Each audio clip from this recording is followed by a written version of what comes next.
logged in. I think I got it right. Good morning, everyone. I'm City Councilor Lydia Edwards, Chair of the Government Operations Committee. It's Tuesday, February 16th, 2021, and we are here today for a virtual hearing on Docket 0216, an ordinance to establish guidelines for permitting retail residential kitchens.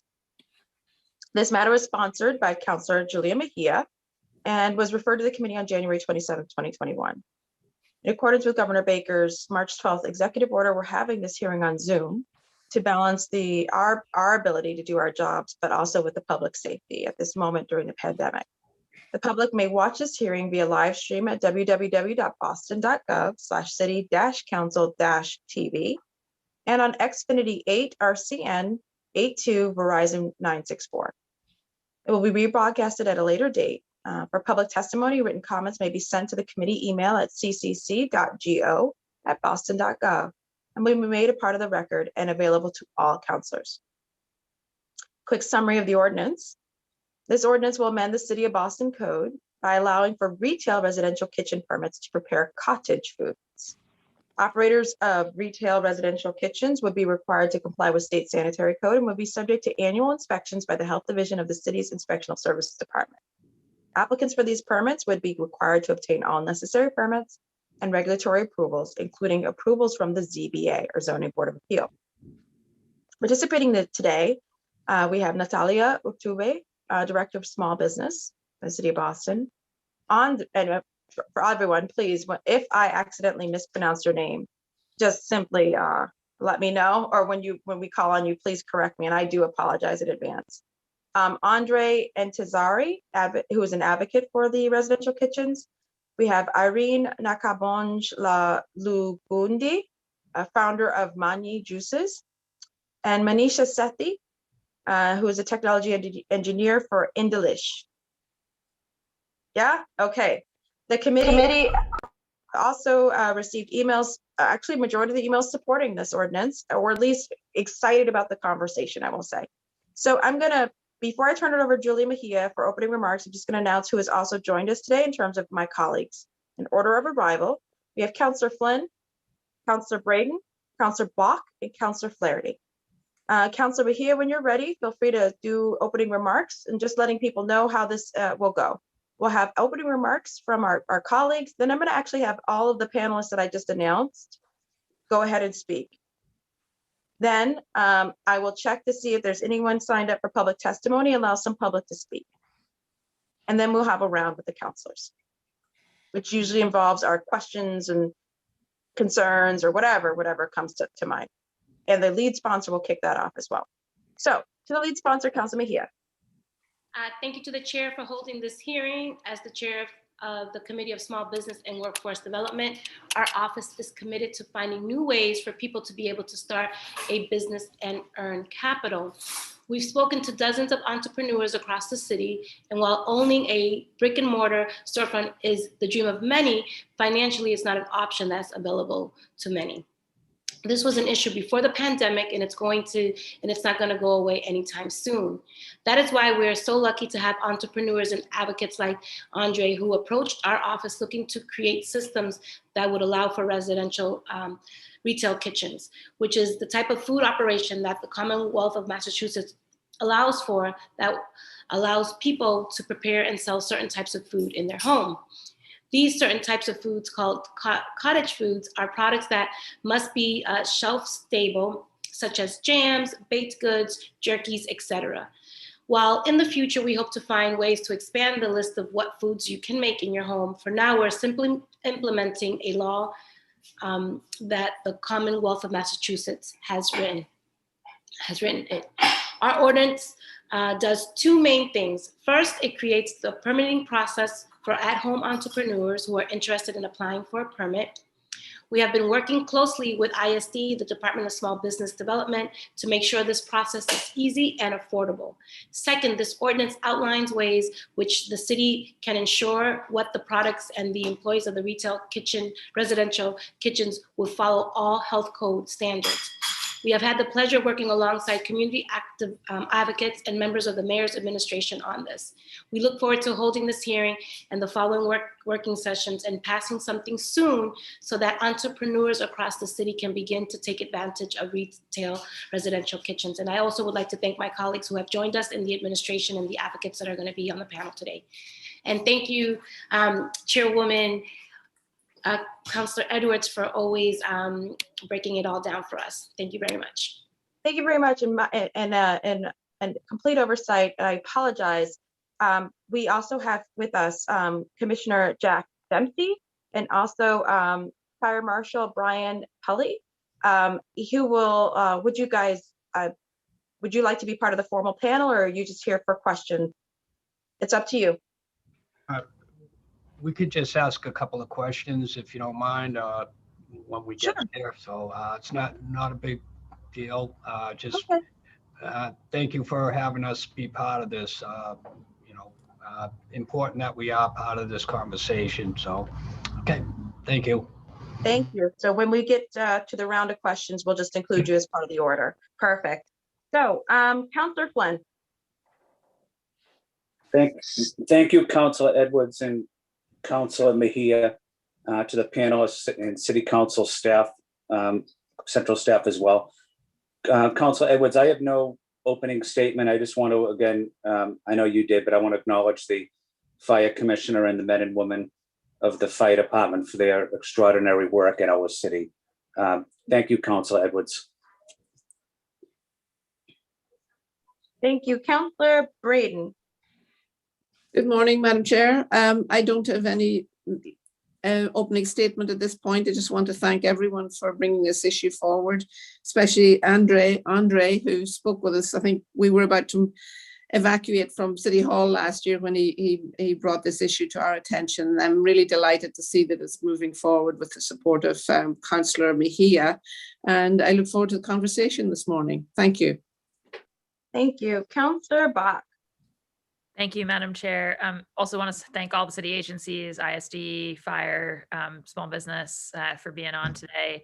Thank Councillor Mejia for bringing this forward, and all the advocates and small proprietors. I think this is sort of the like in the weeds, nuts and bolts of city government, right? Is like, how do we make things work better for for the people in the city, for our small proprietors, especially in a lot of our communities of color, and also at the same time protect consumers and keep the city safe. Like that's exactly the kind of balancing act that we're always supposed to be up to here. So although we're in Zoom, not in City Hall, it feels like a very appropriate way to start the week. And I certainly feel, I think I've said this before when we talked about this last year, but there was historically in sort of our zoning codes, well, actually prior to our zoning codes in our cities, much more intermingling of kind of commercial and residential uses. And that was a strong tradition of our immigrant communities back 100 years ago. And in some cases, unfortunately, sort of excluding those uses from neighborhoods and saying they're all residential was part of trying to, segregate city spaces. And so I think thinking about, how do we embrace this immigrant nature of the city? How do we have these uses mixed in together? And then at the same time, make sure that we're keeping all the health and sanitary and safety codes that we need to. It's a great project. So thank you, Councillor Mejia, and thanks, Madam Chair. Thank you. Okay, so second verse will be better than the first. I forgot a lot of people who are here to testify, and I truly apologize. I had half my notes. So I'm going to go through the whole list again. These are mostly the folks, hardworking folks from the city. Again, we have Commissioner John Dempsey, Chief Tully from the Fire Department, Dion Irish, Commissioner from Inspectional Services Department, Chris English, who's the Chief of Staff from ISD, Dan Prendergast. I don't have a department. Is that ISD as well, Dan? ISD. And then, of course, Natalia Ortube from the Director of Small Business. And I had already announced the advocates, but I'll just do it again. Andre Entezari, who's an advocate for this. Irene Nakabonj Lugundi, founder of Mani Juices, and Manisha Sethi, technology engineer from Indalesh. My extreme apologies to everyone. Councillor Flaherty. Thank you, Madam Chair. No immediate questions. Great to see, obviously, our Commissioner, Commissioner Dempsey, Commissioner Irish with respect to life safety and sanitation, et cetera. And obviously Natalia doing great work on behalf of our small businesses. So look forward to the hearing and the discussion, and I'll weigh in at the appropriate time. Thank you. Madam Chair. Thank you so much. And I'm excited to have this conversation. This is, again, for folks to know, this is about an ordinance. So we're going to be very specific about the ordinance and what it can or can't do and the implications of the overall concept. So I'll just go ahead and get my outside of this topic, but part of the theme thoughts out there. I'm excited for this conversation. I have certain concerns, and I'm sure the advocates will explain to us how you can keep and monitor the sanitation of product in people's private homes.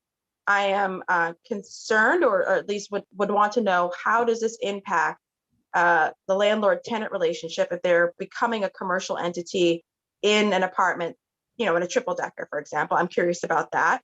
I'm curious if the landlord needs to be notified, if that would impact their insurance at all. I say that as a landlord, and I have a triple decker, so I'm curious. I'm not opposed to it. I just tell me practically how that works. I'm also curious, and then would love to hear at maybe another hearing, Councilor Mejia, how we could talk about expanding economic opportunity with the delicious foods that we can make that are hot, but what I feel like we aren't actually doing, we haven't really, I feel like our food carts and food trucks, that industry, a food truck to me should have been robust in this moment in pandemics. It should have been one of the biggest growing industries. And why didn't we see a growth in those things? We saw in deliveries, we saw in all these different things, but also when it comes to the push carts, when I'm in New York, when I'm even down at the Common, they're everywhere. When I'm in East Boston, where we have a large park with a huge amount of frontage, there's nothing out there. And I feel like there's a way in which we can also possibly streamline our zoning and have a conversation about how we make that more accessible as well, so that people could sell food, hot food. And I think it's easier to sell it outside because, anybody, ISD or someone can see the food, stick a thermometer in it, so on and so forth. I don't intend for this conversation to be about that. I just wanted people to know I completely agree with how we streamline our permitting system, how we streamline and include more people in the towns that they have, because an ineffective government is one that blocks out talent for the sake of rules and regulations. I think an effective, innovative government can combine the two. So I'm very excited about this conversation. The practical questions, though, I will come back to. So what I'm going to do now is have the administration, some brief comments. I know Commissioner Dempsey said he didn't have comments, he just will have some questions. So we're just going to go to those in the administration. Then we're going to go straight to the advocates. Okay, and then, like I said, some comment from the public, and then we'll do a round of questions. So I think I have Commissioner Irish first. Thank you, Madam Chair. Thank you to all the councilors present for this opportunity. As a part of the city's ongoing effort to plan for an equitable and sustainable economic recovery, Mayor Walsh has asked us to take a look at this. We understand that there is strong interest in our city for this, and we've had several hearings and inquiries about us taking advantage of the state law that does allow residential retail kitchens. And so we began to have internal conversations to look at how we could do this and address all the various concerns that you actually mentioned, Chair. There are a lot of things that we have to look at in order to do something like this safely. When we learned of Councilor Mejia's plans to file an ordinance, we were very happy to provide our input. And we always appreciate the opportunity to weigh in on policies that directly impact our work. We think it makes for good governance. So as I mentioned before, there is already a state law that allows residential kitchens. So we don't necessarily need to establish an ordinance in order to establish a permit process. But I think it is helpful for us to have an ordinance by establishing a fee that's more equitable than what we would have been able to charge, and also to ensure that we have a good enforcement mechanism in place to address things that may come up. However, to fully launch a program, we also need to address other concerns such as zoning. We need to establish administrative rules and regulations to address menus, food sourcing, labeling, inspection standards, hours of operations, access for inspections, because this is all new territory for us as it comes to doing inspections. And we need to have conversations with our employee unions, colleagues such as the fire department, economic development.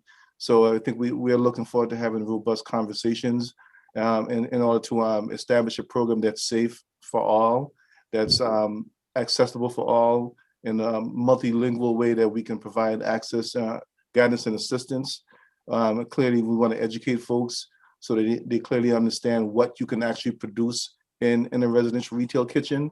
As you mentioned, it cannot be temperature controlled food, and Assistant Commissioner Pendergrass, he'll get more into the details on inspection standards and some of the food standards that are currently already outlined in law. But overall, we're here to help move an idea like this forward because we think it makes sense, and we owe it to our residents to establish a process that ensures the safety of property of our consumers, our inspectors, and operators. So I would leave it at that for now, and happy to answer any questions. Thank you. Are you speaking on behalf of ISD, or would each of your colleagues have also opening remarks, Commissioner? I'll speak for ISD with the opening remarks. I think there'll be a lot of questions and opportunities for them to weigh in. Very well. So we're going to again skip to small business, and then again with Dan and Chris from ISD, along with the Commissioner Irish being available for a back and forth. Right. Thank you, Natalia. Good morning, everyone. I'm really excited to be here. Thank you, Councillor Edwards and Councillor Mejia, for your leadership. We're always willing and able to support small businesses within the city of Boston. Excited to add these types of businesses to our kind of portfolio and to the resources that are available. I just want to remind the council and everybody watching that the city of Boston offers free technical assistance support to small businesses across the city in things like accounting, marketing, legal assistance, etc., and are excited to be able to support both the kind of onboarding of businesses and the education of folks who are interested in this type of entrepreneurial effort. In addition, we also do storefront improvements, which don't really qualify here, and help organize and run the Boston Main Streets program, which some of these businesses may fall into. So we're excited to offer these services to any small business and any entrepreneur looking to launch this business. Councillor Edwards, I do want to make sure to acknowledge your comments about the food trucks. Would love to have a conversation with you about that. We have been working really hard to support food trucks, and I know that this is not about that, but I didn't want to disregard your comments. We've been working really closely with Commissioner Irish and ISD, as well as others on this call around this effort, and are excited to see this happen. Thank you so much. Thank you so much. So now we're going to turn it over to our advocates. And we have with us Andre Antizari, who is an advocate. So we're going to go ahead, Andre. If I mispronounced your name, I apologize. Thank you, Councilor Edwards. The pronunciation was perfect, so thank you. Hi, everybody. My name is Andre Antizari. I am a city planning student at Boston University, a staff member at BU School of Public Health, and I also oversee a grassroots campaign advocating for Boston to permit retail residential kitchens, also known as cottage food operations. While state regulations on cottage food operations have been in place since the year 2000, Boston and a handful of other cities in Massachusetts have yet to start permitting these types of home food operations. This is a problem because it limits the commerce and opportunities for local food producers here in the city. Really, the fact is that the state's current guidance on cottage food operations are outdated compared to countless other states in the country, and really illustrates the needs to change them to be more supportive of home food operations. At the same time, I understand that this council and city agencies work within Boston's municipal borders, and I commend this council and all the agencies within it for the tireless work you do every day for the health and safety of those in the city. This appreciation is multiplied 10 times over with the commitments that have been made and shown this past year with the COVID-19 pandemic. With regards to this ordinance, I especially want to appreciate Councilor Mejia for sponsoring it, and the Inspectional Services Division, of whom would be carrying out the state's regulations on permitting these types of operations for Boston residents. I understand that doing this with the many other duties they continually perform, like maintaining the health and safety of restaurants, recreational camps, housing inspections, pest control, and much more, is no easy task. At the same time, there are many benefits to these types of operations that it would bring to the city that shouldn't go unnoticed. These operations promote spending in the local economy. It increases the amount of money circulated within Boston. They support local farmers who can generate more revenue by supplying fresh produce to cottage food producers in the city who can prepare value-added products from produce bought from local farms right outside of Boston. These operations encourage local business development, which in turn create a stronger sense of community in neighborhoods throughout the city. And finally, they serve as a launching pad for successful business creation. For examples, there are many stories from towns where a home baker starts with a residential kitchen, builds a following, and then is able to open a brick and mortar establishment from their early startup.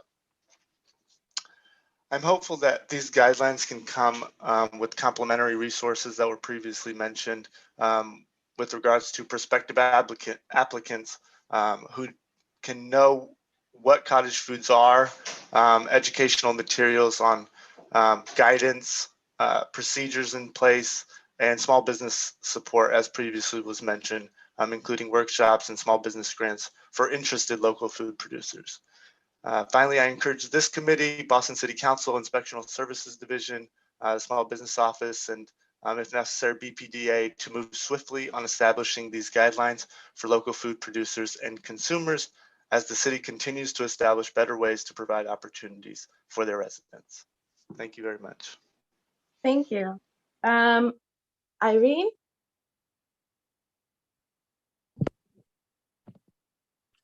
Good morning, everybody. Thanks for having me, City Council Mejia. I've enjoyed working with your office and Andre through all of this. I apologize, but for some reason, my camera is not coming on. Thank you to all the city councilors that are present, the commissioners that are present, Inspectional Services Departments, and Natalia. So I'm really excited to be seeing a few familiar faces, but also seeing other members, stakeholders really that are essential part to this conversation. I am the founder of Mani Juices. I was on a networking event last winter, or this winter, should I say, and somebody called me, I was hustling juice.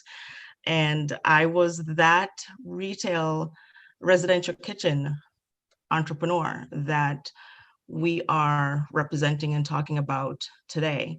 I was making my juices in my kitchen, and I was selling them through the city of Boston, and mainly because I was learning how to sell. So my testimony and me being here is really to give you the idea of support, but also the benefits that would come with this being approved, and the opportunities that lie. I think a great part of it has to do with the fact that when you decide that you are going to become a food entrepreneur, you don't know what you're doing, right? You're dealing with family recipes. There's a lot of passion. There's a lot of excitement. But with that also comes you figuring out things blindly and unexpectedly, figuring out who your customer base is, and really tackling that experience, that entrepreneurship journey that a lot of us don't know what it's like because you're jumping in cold feet, because you don't have the experience. I personally have no experience in working in a kitchen, so it was very exciting. I also don't have experience selling a product, so it was very exciting. But along the way, I learned very quickly with the help of a legal team that made me realize that I was in violation of city codes and rules. So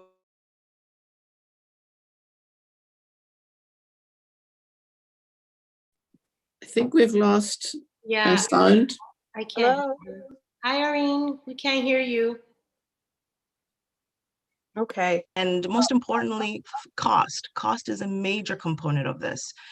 It does not make any sense from an entrepreneurship perspective, from an entrepreneur's perspective, for me to be moving into a commercial kitchen without knowing who my customers are, what the development needs are, meaning understanding the food safety aspect, right?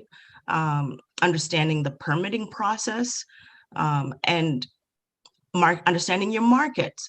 Before someone invests money and decides to move into a commercial shared use space, now that my ISD guys have made me a lot smarter with the language, right? Before you make that decision and that leap into a bigger frying pan that would require you to invest more money, right? A residential kitchen is the wonderful opportunity to really encourage entrepreneurs to not only understand what they're getting into, understand the food safety aspect. Food safety is not just for the entrepreneur's benefit, but it's also for the consumer's benefit. In addition, it's also for the brand's benefit. So there's this opportunity, this ordinance has the opportunity to not only just build businesses within the city of Boston, but also provide a level of equity, freedom, independence, and everything else that you can really think of that is amazing in regards to achieving the American dream in so many ways. And so this is why I'm here, because I was that residential kitchen entrepreneur who hustled out of her kitchen. And I look forward to hearing from everybody's perspectives. There've already been some really great questions around the landlord-tenant relationship. I'm happy to say I actually have one of those relationships that's really wonderful with my landlord. And then most importantly, the finances, right? Because that's another aspect, another component to this. In drafting this with Andre and City Councilor Mejia's office, you know, we really had we had food safety at the core of our first draft. And from my perspective as a budding entrepreneur in the food space, I think that's one of the most important thing. And education for me would be the second most important part, other than entrepreneurship's opportunities that allow the entrepreneur to understand the bigger picture, but also get a full understanding of what food safety is and why it's so important. So thank you. Thank you. Thank you. And to Manisha. So thank you. Good morning, everyone. Good morning, Councillor Edward and Councillor Mejia. I thank Andre for introducing me and bringing me here to speak.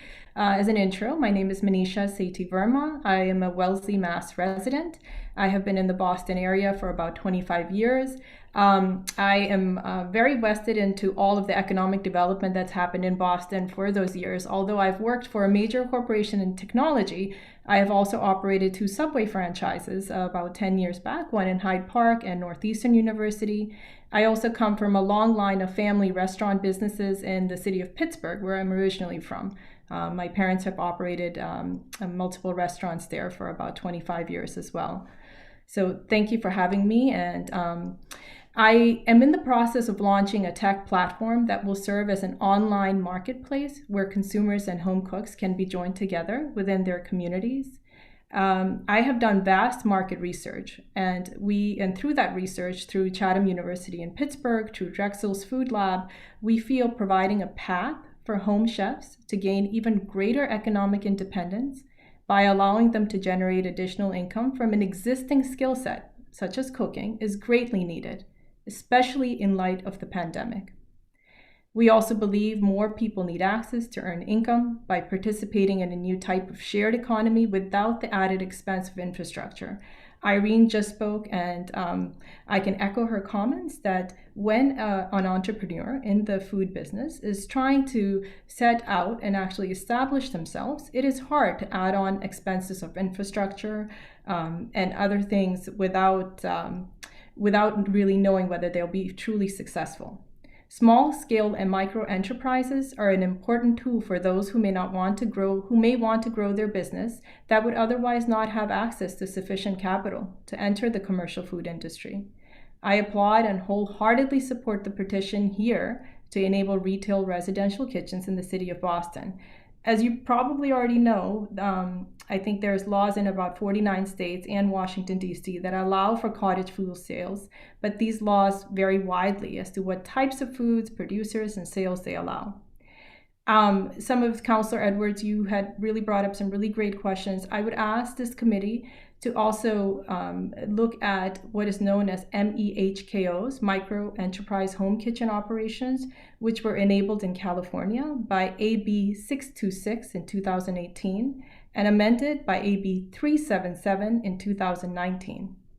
Several states have already started modeling bills on the California legislation, and there is expectation that eventually, 5 years down the road, there will be nationwide adoption.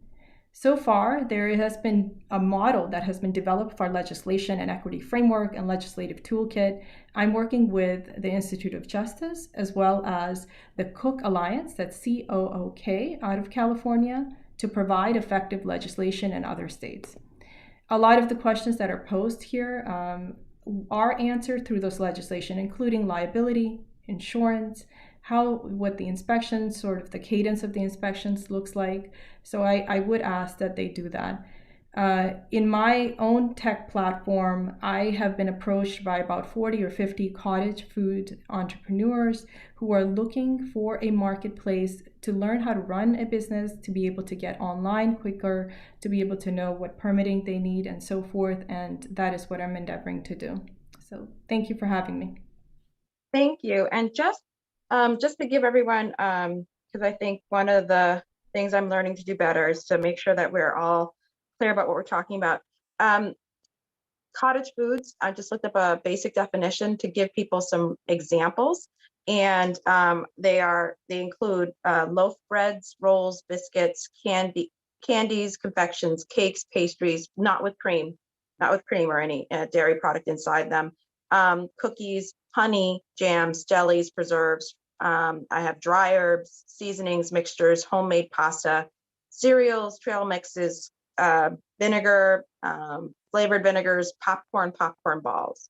Those are some examples that I have. Just to the advocates, if you want to also give me some more examples of, let's just make sure we're all talking about what we're talking about. Know what we're talking about. I don't know, Manisha, if you had some other examples of cottage foods, Andre or Irene. I think you probably have it right, Councillor Edwards. That's probably a list. I know in state to state it varies, but your list is probably accurate for Massachusetts. I do think that again, the cottage foods that have been produced here in Massachusetts, eventually there's probably room for expansion on those, but I believe they're correct as of now. Okay, just wanted to make sure. I mean, cottage is not understood. Andrea, yeah, I was going right to you. Thank you. I think everything you said on the list is accurate, and I think ISD could speak to this better just in terms of what foods classify, because there are classifications of temperature controlled foods and non-temperature controlled foods, and this ordinance is advocating for establishing guidelines for those non-temperature controlled foods, baked goods, breads, like you said, no cream filled foods, things like that. Okay, it was just kind of a pull back up. Let's make sure we understand what we're talking about. I don't have anybody signed up for public testimony, so we're going to go ahead and then have the comprehensive conversation. I did actually look up an FAQ from the state, because I believe, as Commissioner Irish noted, it's already legal in the state. And so I brought up the FAQ to understand a little bit more about the process. And I sent it to Christine, who can send it out to all the panelists and send it out to all of my colleagues as well. And just again, to reiterate what Commissioner Irish said, while it is already legal, the permitting process happens at the local board and the local commission. So it has to be city by city approved. So that's what we're talking about today. Again, I just took this small break to remind people 30,000 foot view, what products we're talking about, and also why we're in this process. So I'm going to go back up to my colleague and we'll go in order of arrival for any questions. And Commissioner Dempsey, I'm just going to add you in after the commission as any questions you may have. Okay. All right. So Councilor Mejia, you are our lead sponsor. Thank you, Councilor Edwards, and thank you to everyone who has already provided testimony. I have a few questions for the administration and just wanted to acknowledge that the administration has been working closely with our office. So we've had meetings and have had many opportunities to unpack and a lot of this. So just really grateful for your partnership in this process. So just quickly for Natalia, you know, our office reached out to other cities and towns to see how they implemented retail residential kitchens. Some of these cities and towns say that very few people have taken advantage of these permits. There's clearly a need and desire for this process to be permanent in Boston. So I'm curious to learn what can we do to make sure that as many people as possible utilize this process. And I think about a lot of folks from, I know that Commissioner Irish had mentioned that there were 22 folks who received citations because they were operating illegally. So I'm just curious in terms of the rollout, what are we thinking about in terms of supporting this process? Thank you, Councilor Mejia. So I would like to just start off by offering some kind of information sessions and workshops that we would host in partnership with your office and obviously in partnership with Commissioner Irish and ISD to ensure that anyone who's interested can really understand the process and be able to go through whatever steps are necessary in order to establish their business. I want to also just note that we've been hosting conference calls to small businesses every Tuesday since the beginning of the pandemic, virtually at 3 p.m. They're hosted live on Facebook and also on Zoom, so folks can join. We have interpretation services available in Chinese, Vietnamese, and Spanish every single week. So, you know, I think one way to get folks really to know about that is to share those platforms for communicating with us directly. I think once we have all of the requirements clear and established, I think we would do some additional outreach in our newsletter, which touches on 16,000 registered businesses. And then I would welcome all partnerships from everyone on this call to get us connected with not just the 22 violations, which I think is obviously an easy first group to do outreach to, but with all of your constituents and all the folks that you engage with, you know, making direct lines to both our office and ISD in order to ensure people can have all those resources. I think this is going to be an outreach effort. My office has not received many requests around this particular topic in the past, but as we move forward, I anticipate that we will get more requests and information about this. And so we would want to make sure that we are connecting them to all the right people and resources. Manisha, I also just want to note that we do have a technical assistance provider RFP that is on a rolling basis. And so it sounds like to me that you have a lot of expertise in helping to establish these businesses and get them set up. And so I welcome you to check out that RFP because if we have a technical assistance provider on our kind of list of providers available, we can always connect businesses directly to those providers to help with additional technical assistance. And I'm happy if you want to just email me your contact information, I'm happy to send you that information. But I think, like I mentioned, I think outreach is going to be really important and making sure that we have a place for people to go to get that information will be really significant. Thank you. And Councilor Edwards, I just want to be mindful of time. I do have one more question, or two more questions, but I wasn't sure what you were looking at in terms of time. If you could ask both questions and then the panelists, maybe one or two can answer it and then we'll go on. Is that okay? Could you do them both? Okay, I just want to be respectful of the time. Thank you. So one of the things that a lot of people are concerned about, including our office, is around the health inspections and just kind of like making sure that we're finding ways to address the sanitary conditions of a home. I'm just curious how we can find ways to ensure that these health inspections are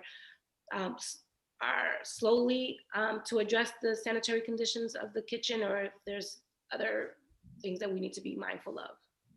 And your second question? And then my second question is that we've heard from several advocates, particularly advocates of who are undocumented, that they're a little bit scared about letting government into their homes for fear that finding out that they might be undocumented, and finding out that more people live there than previously believed. And I'm just curious, just kind of want to just throw that out there in terms of something for us to think about. And then I'm curious of whether or not we've had any updates on the zoning code. I know that there was going to be an update in terms of what we need to consider and think about in terms of the zoning issue. So if any of the panelists, but we have three kind of questions. A zoning one, which we might consider for later on, Councilor Mejia. That's kind of a general question about updates in the zoning, if it's okay, but to focus again on the folks who might be in crowded apartments or have complicated other legal issues and allowing the state to come in or the city to come in. And then also in terms of sanitation. So those are the two buckets. Madam Chair, if you'd like, I mean, we could address all three. I could have Chris English can speak to the zoning code, and I'll also have Dan Pendergrass get into some more detail about the inspection standards, but there are already existing standards for sanitary code for residential retail kitchens, as well as for just residences in general. And we want to make sure that folks are meeting that. But relative to citizenship, that's not something that ISD would be looking into. However, we do believe, and we'd have to do more exploration on it, but we do believe that folks who are operating should also be registered as a business. So we've encouraged that with short-term rentals. We've had folks to go to the city clerk's office to register as a business. So we think that would be the same thing that would apply here. But I'll toss it to Dan Pendergrass. Dan, if you could just speak to the questions about the inspection standards and what we'd be looking for. Yes, thank you, Commissioner. Good morning, everyone. So as a commissioner has stated, the current state sanitary code 105 CMR 590 currently has conditions in which kitchens, up until now, commercial kitchens should be operating and kept in. They need to be kept in a clean and sanitary manner. Everything from equipment to cooking surfaces to storage surfaces, etc. All refrigeration and food source should be kept according to code as well. We would be conducting at least annual inspections if a retail residential kitchen is permitted. So after the initial permitting process and they're inspected to open and approved to open, we then would conduct routine sanitary inspections of these licensed retail residential kitchens. Our inspectors would walk through the kitchen facilities where the food is being prepared, stored, and any other storage areas where foods associated with the business would be stored in. Our goal would be to try to separate as much as we could between their family food and food source, and particularly where the business would be stored. And with that being said, we would conduct routine sanitary inspections. The conditions should be kept in a clean, sanitary manner. Thank you. Thank you. And I think it was Chris English. Thanks, Counselor. Just a brief note about the zoning. Right now, the zoning code doesn't have an adequate use definition for this type of operation in any part of the code. There are some accessory uses that are related to businesses, but don't necessarily fully encompass the type of operation here. So what we've been working with the BPDA on is drafting some language to have an amendment to the zoning code to create a new definition for an accessory use.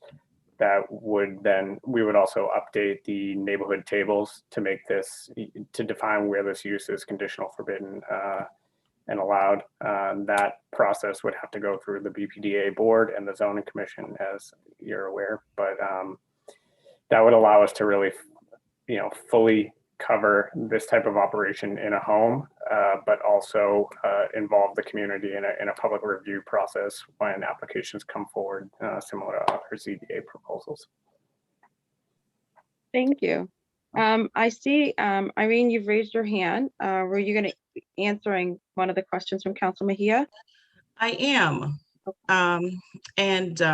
To Commissioner Irish, Chris, and Dan's points, I think that from my perspective as a budding juice entrepreneur here in the city of Boston, one of the things that helped me greatly was taking a food safety and product development class through UMass's agricultural department. First of all, I found out that I was in violation with food safety through another entrepreneur. And then my legal team helped me understand the issues around operating in my kitchen. So in taking the food safety class, it really demystified a lot of things that Dan just mentioned, right? So these are things that make sense, yet if you work in a commercial kitchen, it's a no-brainer, it's easy. The other thing is that the food safety class, which I shared. Oh.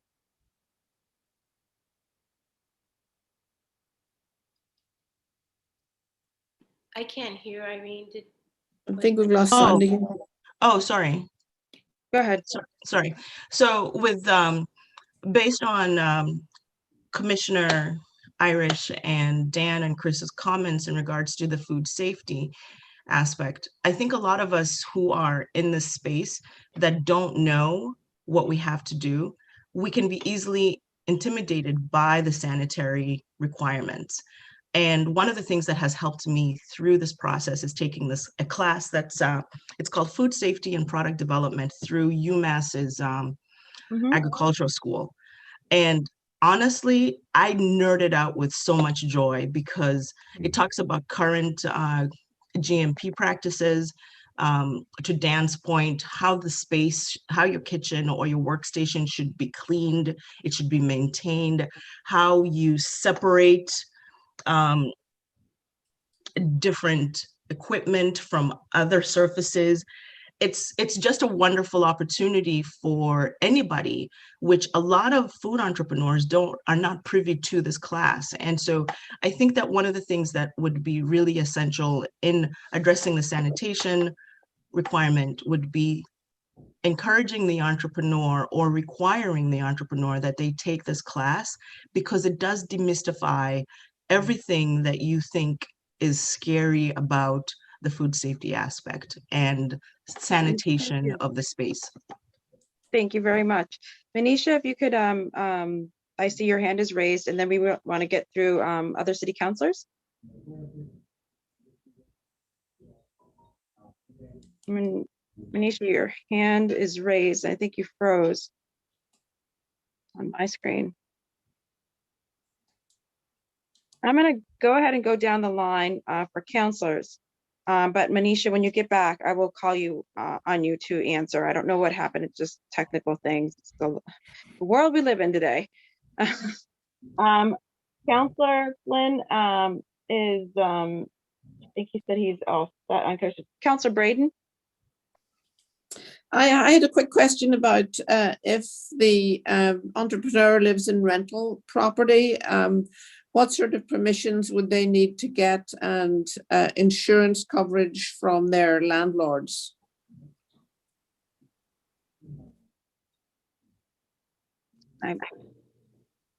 Anyone?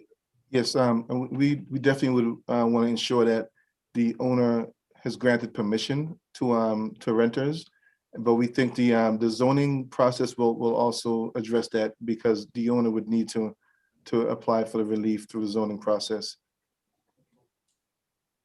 Point of clarification, Commissioner Irish,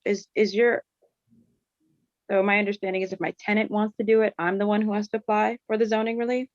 Yes. Okay. Counselor, I see 2 hands are raised. I think Manisha might be back. Manisha? Yep, sorry, I think we lost power here momentarily. I apologize. You can hear me, yes? Yes, you're good to go. Great. So the question about liability insurance, Councillor Edwards, I think you had asked that question, and that might also apply here. There is a few companies that, under my research, that do provide insurance to the home cook or the home cottage food producer. One is Flip, F-L-I-P, and there is another one that I don't have the name for yet, but I'm happy to send it later. Both of them are financially very feasible. From the last cost analysis I had done, it was about $30 or $40 a month, and that provides some extra coverage that I think most can take advantage of. Excellent, but I think the question is specifically, and I want to make sure we answered it, in order for a tenant, which for many people who I'm sure already know, majority of Black and Brown people who I know a lot of, who Councilor Mejia is specifically concerned about being able to have access to this, majority rent. So it's a 2-step process for those renters who want to set up a residential kitchen. It would be first that they go through whatever, thoughts and set up their own business in their own mind. Second, if I understand you correctly, Commissioner, they would need permission from the landlord, or at least the city of Boston is going to require proof of that permission. And then that landlord needs to go and seek ZBA or go to the ZBA. Am I correct? That's correct. However, the permission, the ownership permission, we could get that through the zoning process. Like there wouldn't need to be a separate proof of the owner's approval aside from the zoning. But zoning relief is granted to a property. It has to be a property involved, and the owner needs to be involved. Right. So if there is no, I guess you're saying basically there is assumptions of the owner's approval if they're going to the ZBA. Yes. Okay. So still, though, a tenant would need to seek their landlord's approval. Yes. Or the owner's approval. Okay, thank you. Councillor Braden, was that it? That's it for now. Thank you. Councillor Bach. Thank you, Councillor Edwards. I want to follow up on this zoning question for Commissioner Irish and maybe Chris as well. I mean, it seems like it's not obvious to me that it would have to be a ZBA process. I mean, it seems like another option would be if we, in the zoning code, redefined residential uses such that they could, include a residential kitchen use. And I'm just curious where sort of your conversations with BPDA have landed so far on that front. Chris, you want to take that one? Sure.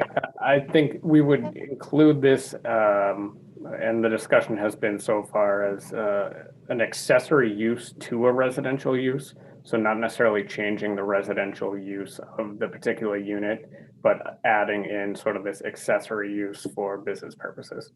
But could we, if we added it in as an accessory use, could we structure it such that it was permitted in large residential zones of the city? I'm just trying to think about how we don't, I mean, I know we've been talking about the fact there need to be some publicity, and we don't know how many people will take us up on this initially, but in a world in which a robust world of residential kitchens took hold, I 100% agree that landlords need to be giving permission. The idea that we would also be burdening the ZBA with one-by-one petitions on that front seems suboptimal to me bureaucratically. So I was just wondering if you've thought about sort of whether we could have broad permitted zones or kind of how to deal with that.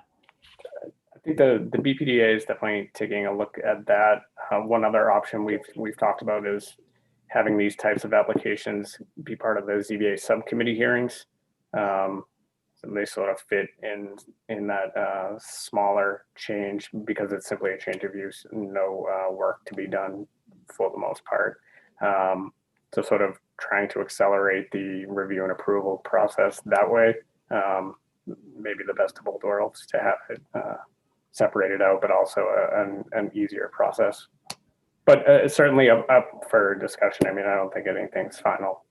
Yeah, I guess I would just add my 2 cents that I feel like we're using the ZBA subcommittee to solve a problem of like our current like backlog and pipeline, right? So it's then like if we also add these on top, I don't know. I just think, and technically you would be doing it for a property, right? So then that property would kind of have the accessory use like approved. So then, you know, if a tenant moved out, a new tenant moved in, technically they wouldn't, like, if that was our proxy for landlord approval, you wouldn't actually need that anymore once it was approved. It seems to me like it would make more sense to think about it a little bit differently. But maybe we can have, you know, follow-up conversation on that. I'm sure the working session stuff. And then my question, and this might be for the sponsor or for ISD, I don't know if you guys have consulted on this, but the language of the current ordinance says that, you know, folks would need to be certified through Serve Safe and meet Massachusetts Food Allergens Awareness Training certification requirements.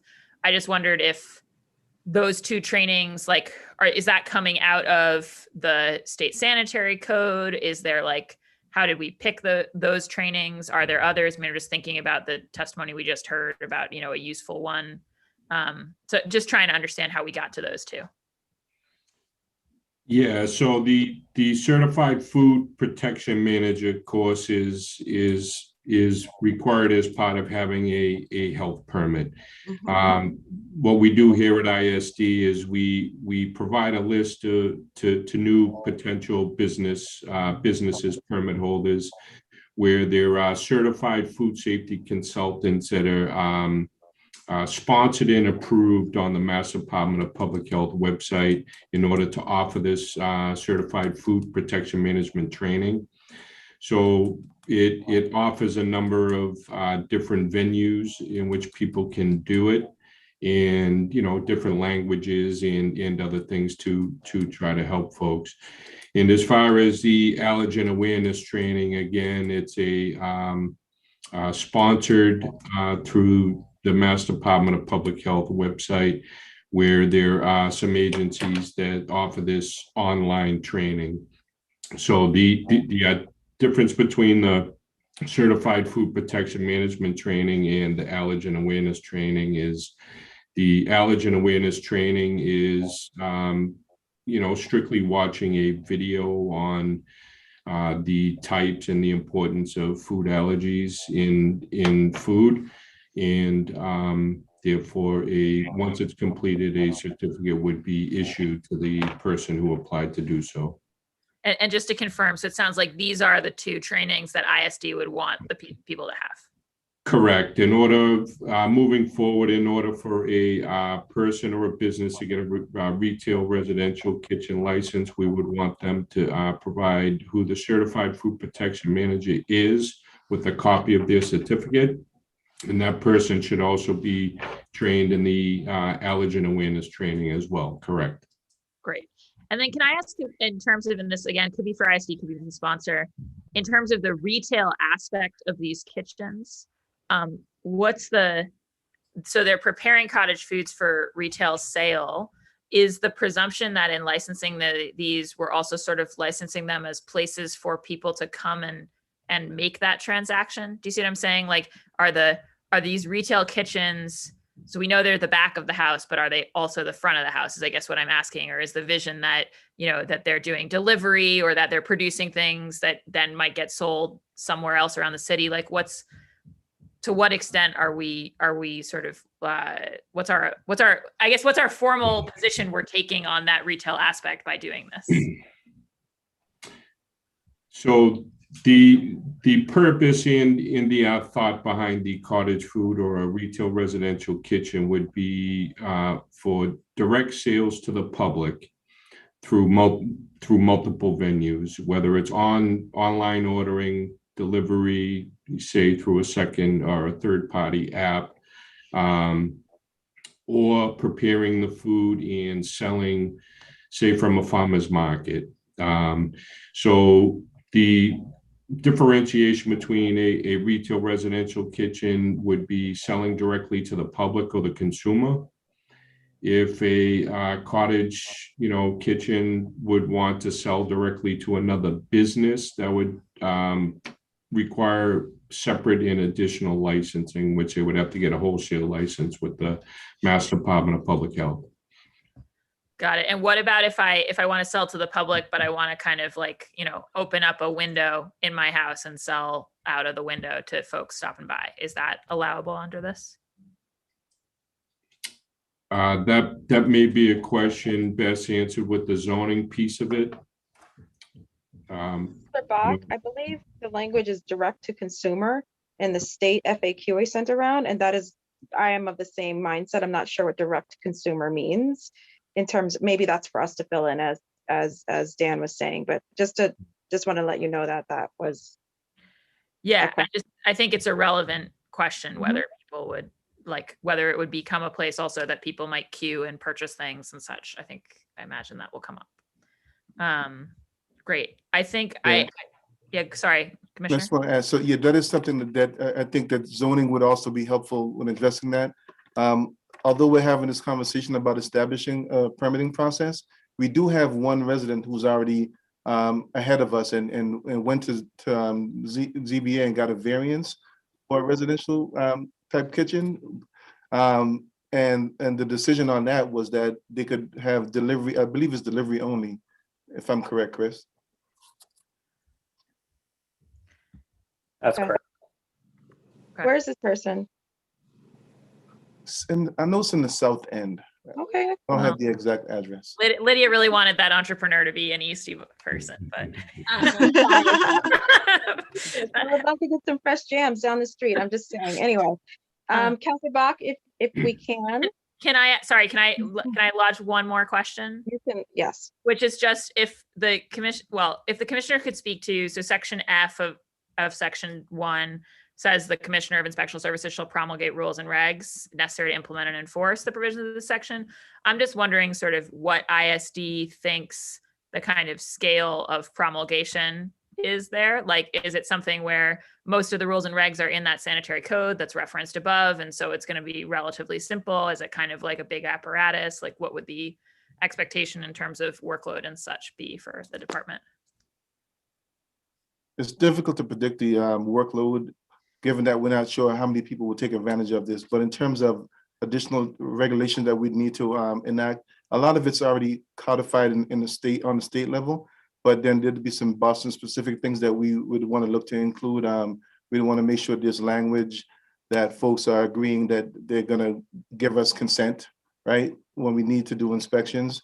We want to address advertising. We want to make sure that any advertisement does reflect that there's an approved, let's say, registration number or permit number from the city, so the public has confidence in that. And we also need to, like I said, have conversations with our colleagues in the fire department. We also want to take a look at this from the housing code standpoint. Although they're separate, we still want to make sure that if we're in a unit and we're approving it for sale to consumers, that we're also looking at other things to make sure that the minimum health and safety standards are being met. So there are things like that we need to work out and also just implement them on a administrative level. Great, thanks so much. Thank you, Madam Chair. Thank you. Councilor Flaherty. Thank you, Madam Chair. I just going through the 4 pages, and obviously things around hand washing and food contact service surfaces and pets and rodents and stuff is covered. I just want to maybe speak a little bit to life safety, smoke detectors, carbon monoxide detectors, egress situations arise when, particularly in apartment buildings, when one unit smoke detector goes off continuously. And what tends to happen is other residents will deactivate that smoke detector. They'll potentially remove the battery or disengage it if it's hardwired. And so just want to make sure that we're going through this, that we're putting some emphasis on life safety, smoke detectors, carbon monoxide, et cetera, when you're dealing with, ovens and stoves and you're working in volume and you might be emitting smoke and fumes and stuff like that. So everything seems to be covered except for the life safety portion. So if someone can speak to me about what, if any, measures will be taken to ensure that smoke detectors are working, carbon monoxide detectors are working, proper ventilation, and that the building has sufficient appropriate egress access to get folks in and out safely in the incident, in the event that there's an incident and or smoke and fire. I can take that. Thank you, Councilor. So with residential retail kitchens, is a typical residential kitchen. It's not, this 105, 590 CMR doesn't require them to have any commercial type of operations or typical home. But we also have 105 CMR 410, which sets those health and safety standards in residences for with respect to life safety, smoke detectors, carbon monoxide detectors. Those are all required under the quote unquote housing code. And that's why I mentioned I want to make sure that we're also looking at both while we're there. Although one is directly relevant to giving a permit, we also want to make sure that the other things are addressed as well. And I think there's also opportunity to go above and beyond the minimum standards. So that's why I'm interested in having that conversation with the fire department, because there may be some things that that we can also implement to enhance safety without creating like barriers that folks can't circumvent. So I think we can go beyond the minimum health and safety requirements that are already in place for residences. Thank you, Commissioner. Appreciate that. Thank you, I would like to add. I think this is the perfect time to add to Commissioner Irish and really quick. Councilor Flaherty has the floor. Oh, So sorry. Do you have This one, any? yeah, so thank you, Madam Chair. That was the only question I had. So I look forward to anyone else's response through the. Thank you. So I have several questions in terms of the practical implications, but also just in general, how this can be rolled out or work. So so I'll put some of these questions we won't have answers for right now. And just to let, again, the folks know, this is the beginning of the conversation. When we will then have working sessions, very likely, where we're addressing different aspects of this ordinance. The working sessions are about the language, where we get really into the detail and have that robust back and forth, where the comma should go, if this phrase makes sense, if this is opening us up to live, all those things like that happen in working sessions. But so part of the questions I want to know is, does direct to consumer, what does that mean? As Councilor Bach was on that line, I don't want to, my third floor unit sitting down parachutes of donuts to folks or whatever, without, what is direct to consumer? Does it include online? Can someone just then suddenly set up a Facebook page and be like, hey, I'm selling this stuff from my house? I'm not opposed to it, just curious what it means. Also, I think it's a wonderful opportunity if we're going to grow business to small business and to City Hall. Is there a way that direct to consumer could include us helping out some of these businesses and selling some of these baked goods in City Hall or with some of our city locations or outside of them? I just think it's, we have been discussing procurement and city contracts as an issue in the news. Is there a way that we can blend both of these things and allow for some more diversity and for some of our contractors? And then also, I am curious about, so I guess I'm going to stay on the landlord tenant thing for a little bit. So if, as Councilor Bach notes, that a zoning amendment is technically for the building and going to the ZBA then makes it permanent, I can speak as a small landlord. I'm inclined to give permission to individual tenants. I'm not inclined to make it permanent for my building. And so how do we, the ZBA may not make sense then, because I don't want my building forever to have this permit, but I may want, the lady upstairs, the single mom who's an amazing tenant who says she's really good at making jams. Sure. So how would I prove my approval of her? Do you need a letter? Would you want an affidavit? Like how would that make sense? Short of making because when she's gone, I don't want, if she leaves or she, decides this is not for her, it's personal, right? It's personal just for the person who I like, who I respect, who I think is an amazing person. So how do we do that? How do we balance that? Because it is deeply personal, I think, in some cases. I'm not Peabody. I'm not like Trinity. I'm not a huge, person. We're talking about the triple decker, typical owner who lives in the place. So how do we show that? And then of the 22 violators of the sanitation code, how many of them were making cottage products versus like, straight roasting like lambs, over an open pit in their house? what could you talk about the gradation of the violations that you found? I'm really curious about what we're really talking about. And 22 doesn't seem that many. Do you think it's because of the fact that it isn't happening that much, or that we could only find 22? Because if it is just about finding 22, then I'm very concerned about how you're going to enforce this law. Can't find them. And then I know this is a lot, but the other thing I'm thinking about is the debate we had with, not debate so much with ISD, but with Airbnb and other folks. I don't know if you remember, Dion, we outright said there will be no tenants who can have Airbnbs in their buildings, even with the landlord's permission. And one of the reasons why is because we felt it was a mini hotel within a mini hotel. And we felt the other option is getting a roommate. And it was also about the enforcement or lack thereof when you get down to the tenant level. So this is reminding me of that back and forth that we had. So I know that's a lot, but I'm, and I see Manisha, you raised your hand. Again, I hope it's to answer the kind of questions that I had. Finally, Manisha, if you could repeat the micro MEHKO, that name, and those statutes. They are statewide, and for us to change the state laws here, we would have, it's not here at the city council level, but I am curious to read them. I know it's a lot. I'll guide through. So, Manisha, you raised your hand. And, or Commissioner, or Natalia, Well, Madam Chair, can I ask for Chris English, because he's going to have to leave. He can speak to how relief can be limited to an applicant. When a use is a conditional use in the zoning code, the ZBA has the ability to grant to that petitioner only, and for a time limited period of time. So upon approval, the approval can be for 1 year, or it can be for 2 years. It can be also, the condition could be to that petitioner only, so that it doesn't carry over. Okay. So then I guess we're back to where Bach was like, but the line's already long in front of the ZBA, which is another conversation, but okay. So thank you for that. And then the Manisha raised your hand.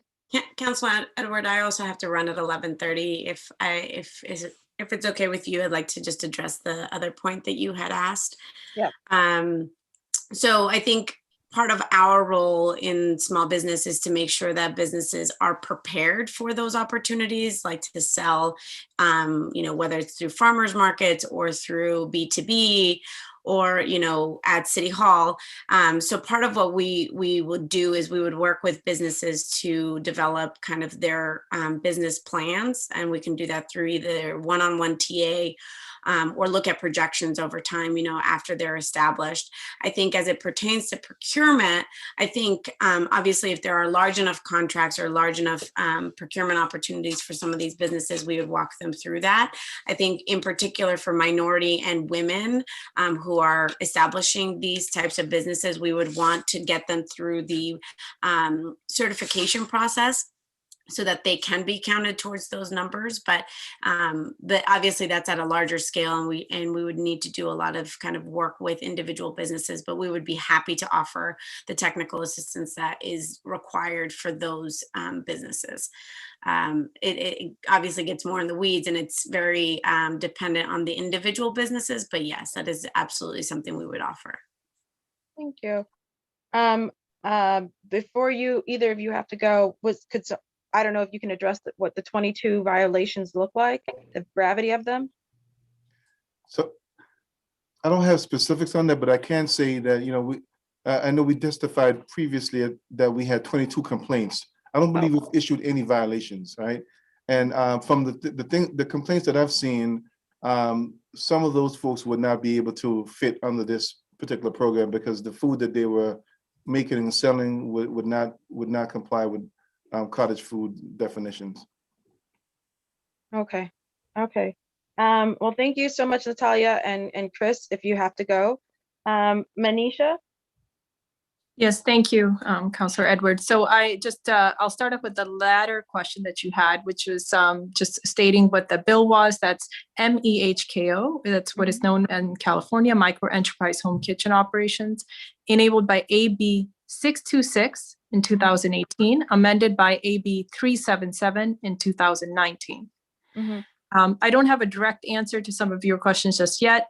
I do have some verbiage around what direct to consumer means in some of the other states, if at all, that helps here from a verbiage perspective.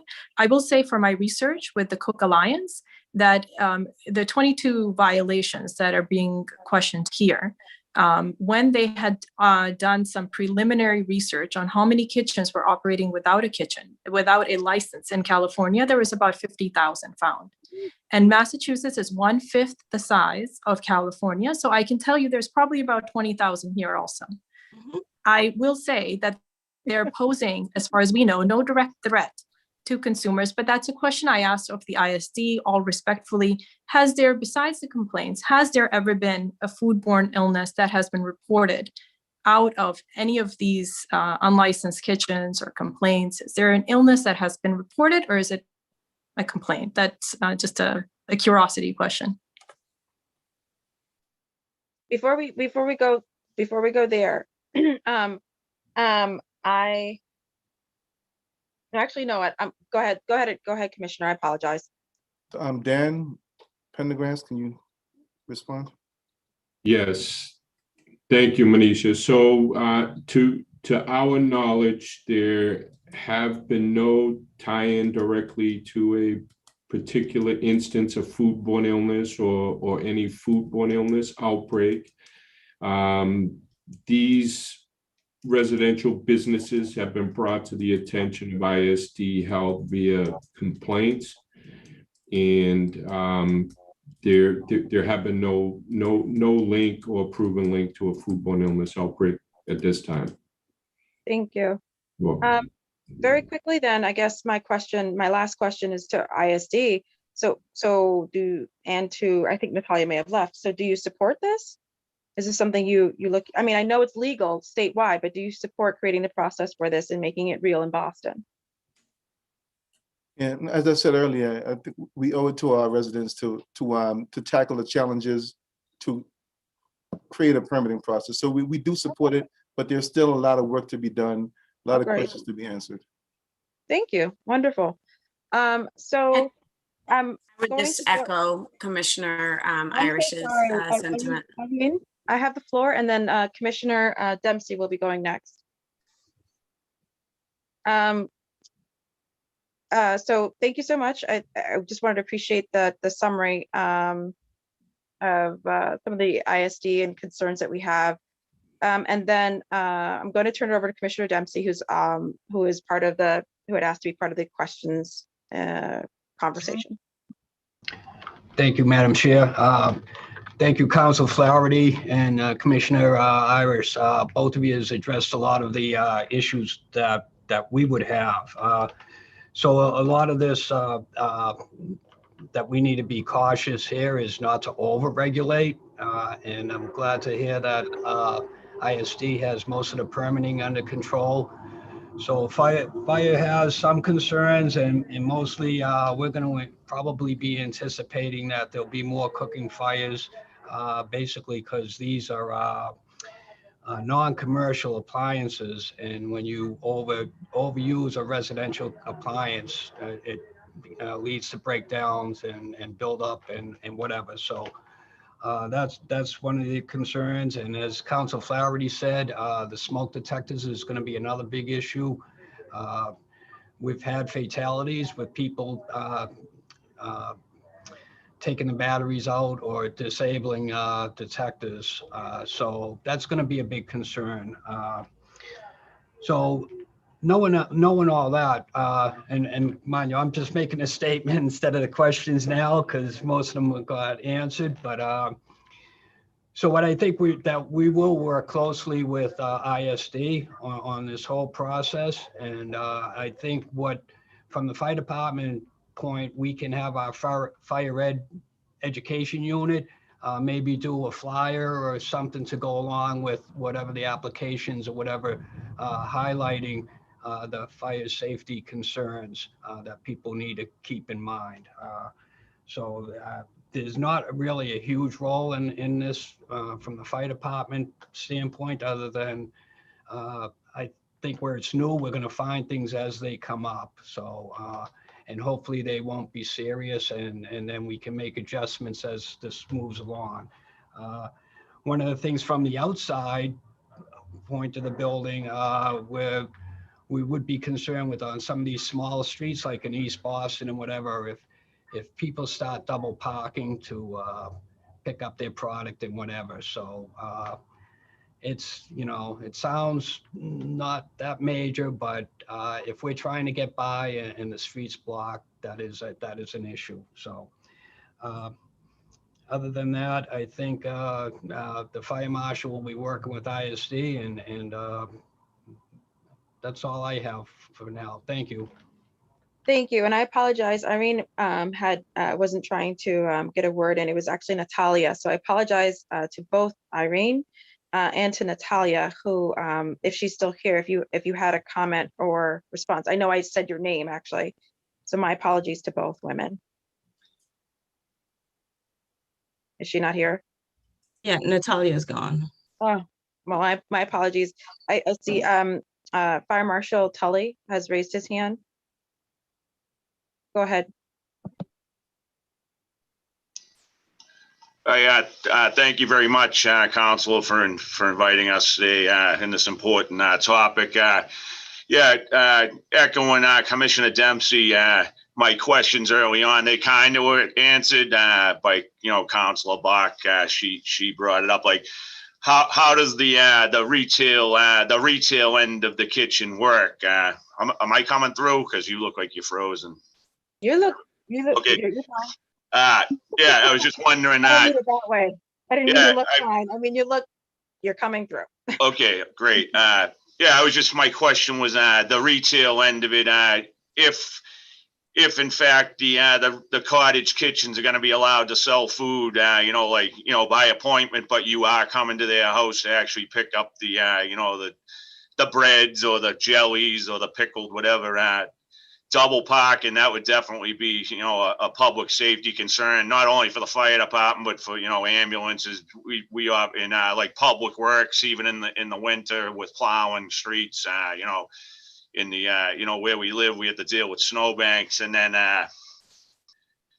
so that was kind of answered. So moving forward, that would definitely be something that I would like to be included on, like the retail end of the business. And then this is kind of for Dion and Chief of Staff English. How each month you offer the ADU workshop. That might be a good program where you could bring in the subject matter experts from the health department and zoning, where future entrepreneurs might be able to, log on a monthly basis and, learn from other people that are already in the trade, but also learn all the hurdles that need to be jumped over before you can start producing foods and selling them retail. So I'm sure you've already thought of that, but I think that'd be a good idea, having a monthly workshop. That's all I have. And thanks again for inviting me. Thank you. So that's kind of through our first round. Just a point of clarification, if we're going to the ZBA, this is again to the commissioner, does that mean then doing the same normal process, going through civic associations? Would there be then a notice to the 300-foot zoning, that radius, to let everyone know, by the way, that, Lydia would like to start selling cookies? Is that the same process you envision for this? No, we envision the same notification process would exist in terms of us mailing to abutters, but in terms of the public hearing, it would be a streamlined process, as Chris mentioned earlier, for what we currently use for our small subcommittee. So it wouldn't require all the civic association meetings. It would be more of an informal meeting here on a Thursday evening at ISD, or virtually now, and then it would be on the board's agenda on a regular meeting as sort of a consent agenda. So they wouldn't go over each project one by one. They'd go on the recommendation from the subcommittee. Thank you.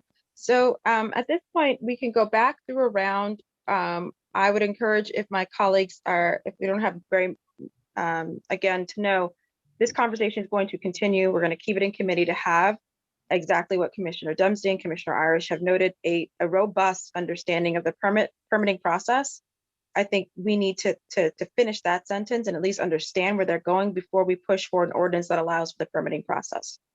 Does that make sense to everybody? I'm not saying we're going to have perfection, but I think all of us have certain definitions, concerns, and questions that we need to fill in the gaps. And then when we do this ordinance to allow for the permitting process, we already know where we're going through. That's what our working sessions will be dedicated to. I unfortunately will have to leave in about 10 minutes. So I'm going to turn this over shortly to Councilor Flaherty. Before I do that, and we go through the round, I did want to give Irene the floor. She has been waiting patiently, but I wanted to make sure, sorry, Irene, sometimes I just have to get through my round before I can go back to folks who've already spoken. So Irene? I understand, and it's a pleasure to be part of this experience, but also learn. So thank you for circling back. I want to just touch base on something that you've been talking about, and you and Councilor Breeden, and that is the insurance. My research, obviously I have insurance and mine covers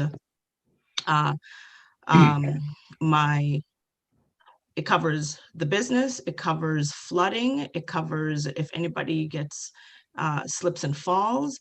And so my coverage is up to, the liability is up to $4 million total. So as a resident, as a landlord, your home would be covered under my flip insurance that I have now.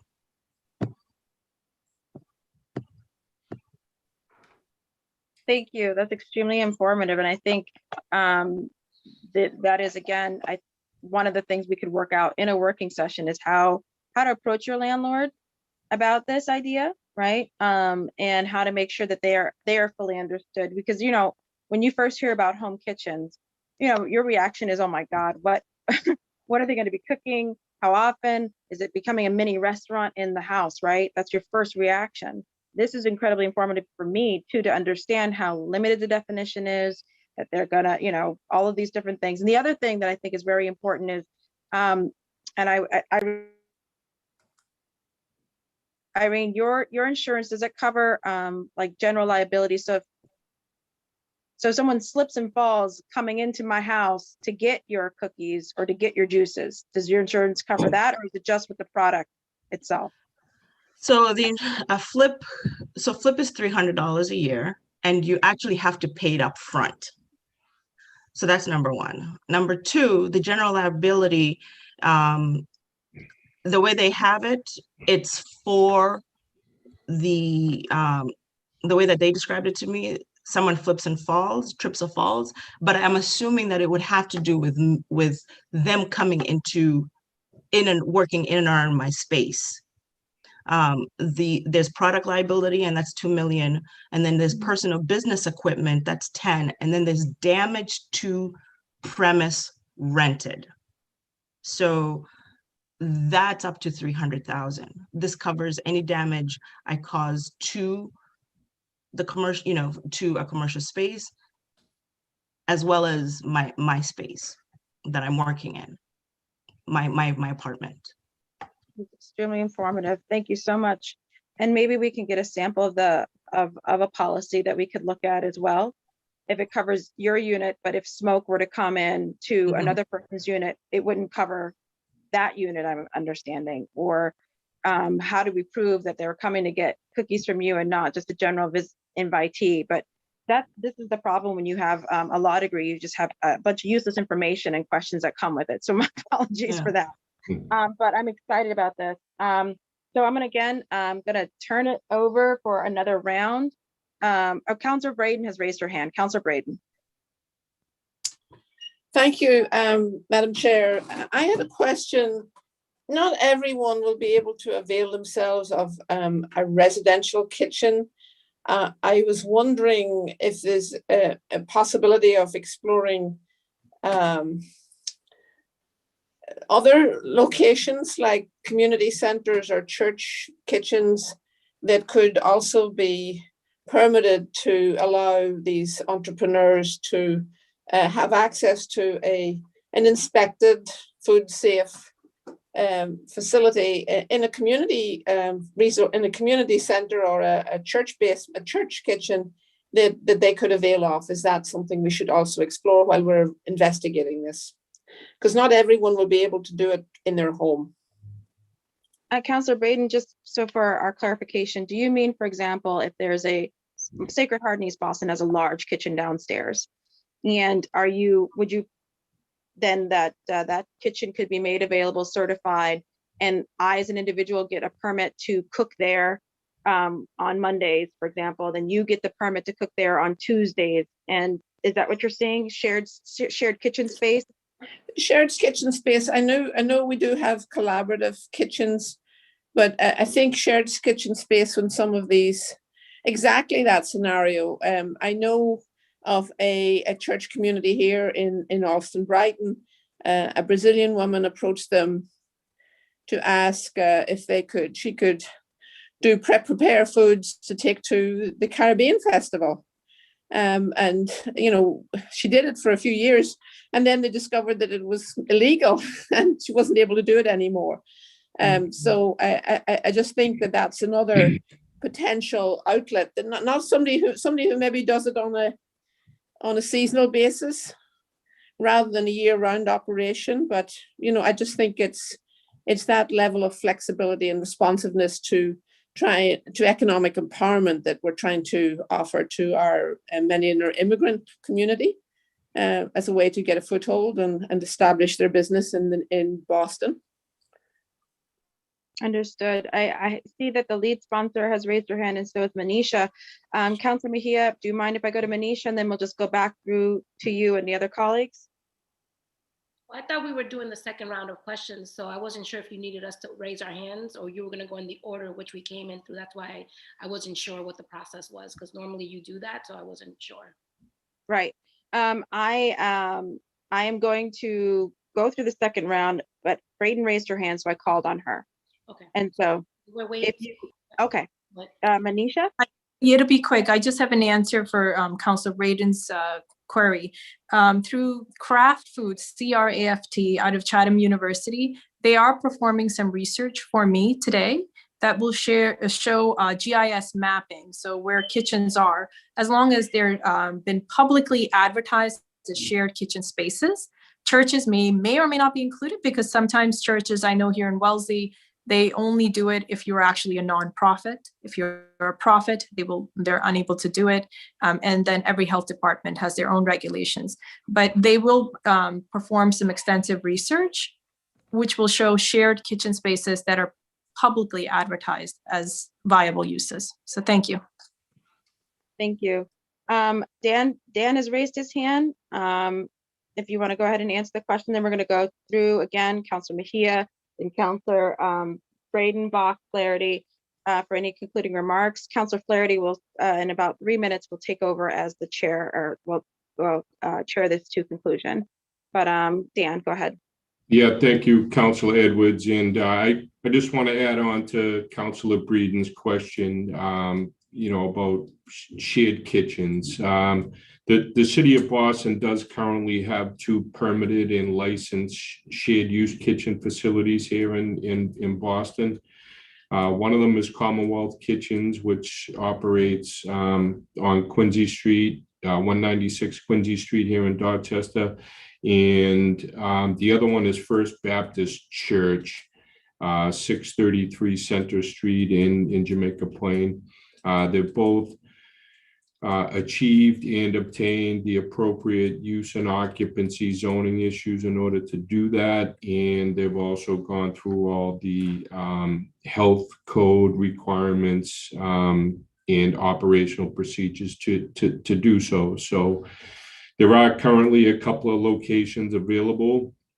Councilor Breeden, if you have any constituents looking to utilize some properly licensed and zoned kitchen facilities here in Boston. Thank you. Sure. So going back again, Councilor Mejia.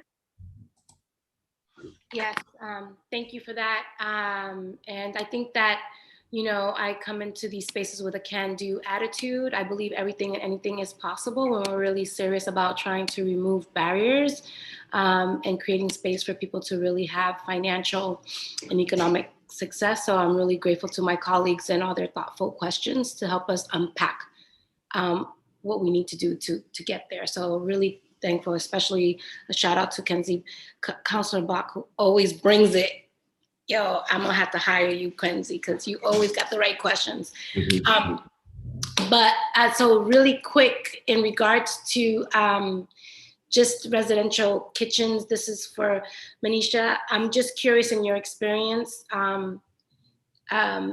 have any led to an increase? Do you know if any has led into increase in fires? Like establishing residential kitchens have led to increase in kitchen fires?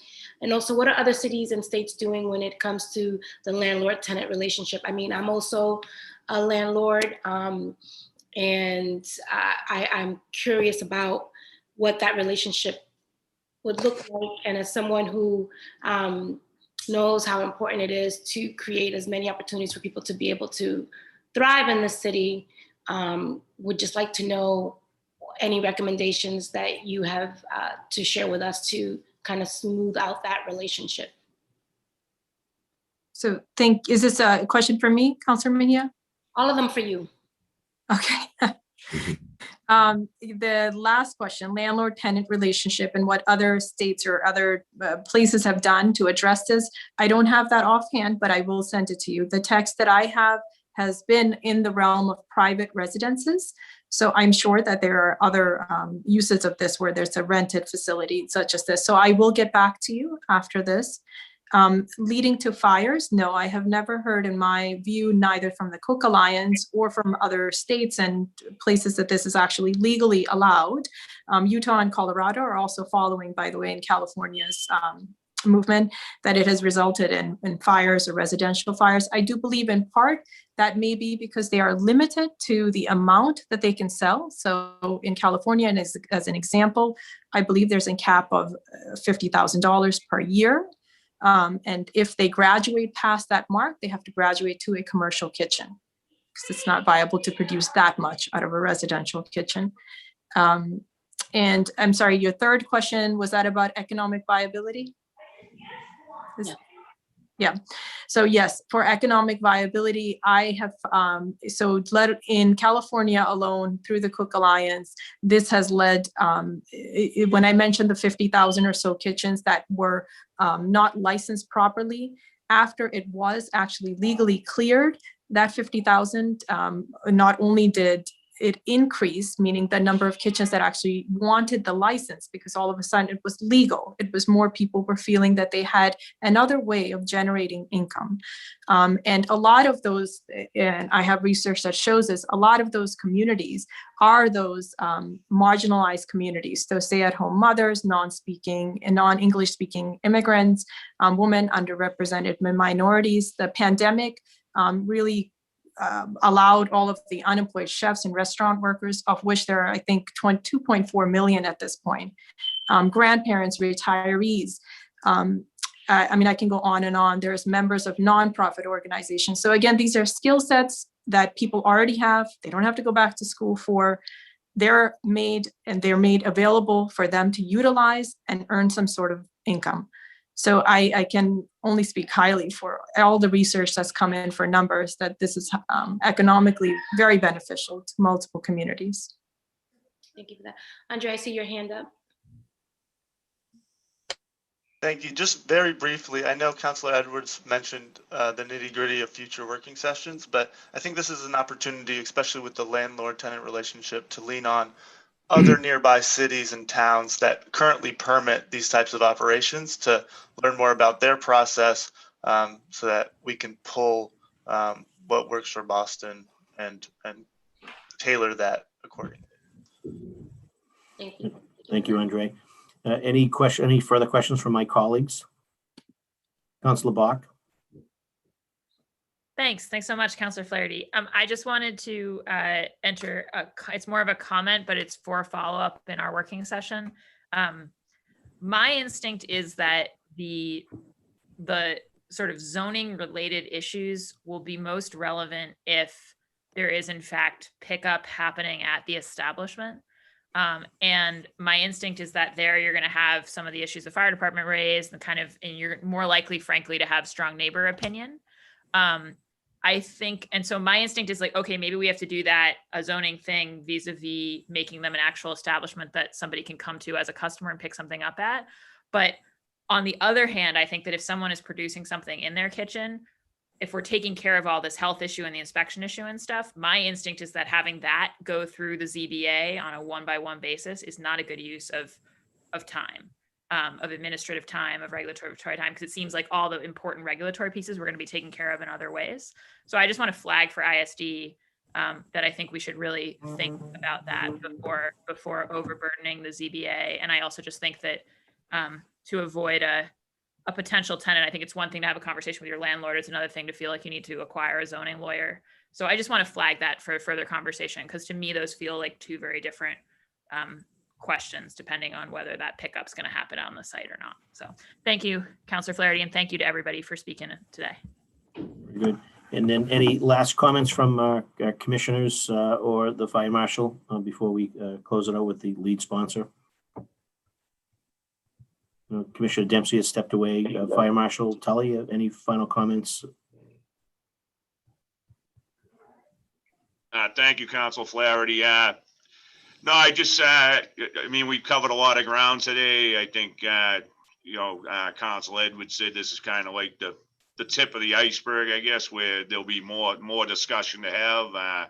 It'd be nice to be included, and I think as it moves forward, getting the information out to the future, kitchen operators, I think is going to be imperative. But other than that, thanks for the invite. Thank you very much. And Commissioner Dion Irish, any parting comments? I want to echo Chief Tully. There's a lot more work to be done, and we need to ensure that everyone is at the table. I think we've covered a lot of ground today, and a lot of good points have come up. So I look forward to continuing the discussion, because I do think we need to have this discussion and find a path forward and offer this to our residents in a way that addresses all the concerns that were raised today. Very good. Thank you, Commissioner. Dan Prendergast, any final comment? Councilor Flaherty, I don't have any additional comment at this time. Thank you. Very good. Manisha, any final comment?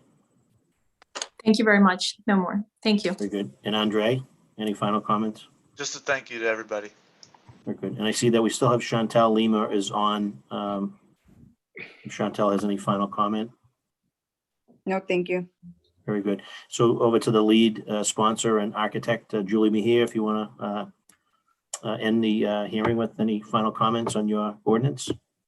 No, thank you. I'm incredibly excited about the possibilities, and I just really want to thank our participants and the commissioners and the fire marshal and everyone who is leaning into the conversation. I think that we have an amazing opportunity, especially since we have already seen this across the state. I think that Boston is well positioned to really look at what we need to do and be super mindful that these times require us to think outside the box and to be innovative and to hold ourselves to that challenge. And so looking forward to the next working session. And I am looking forward to hopefully being able to move this along in this legislative cycle.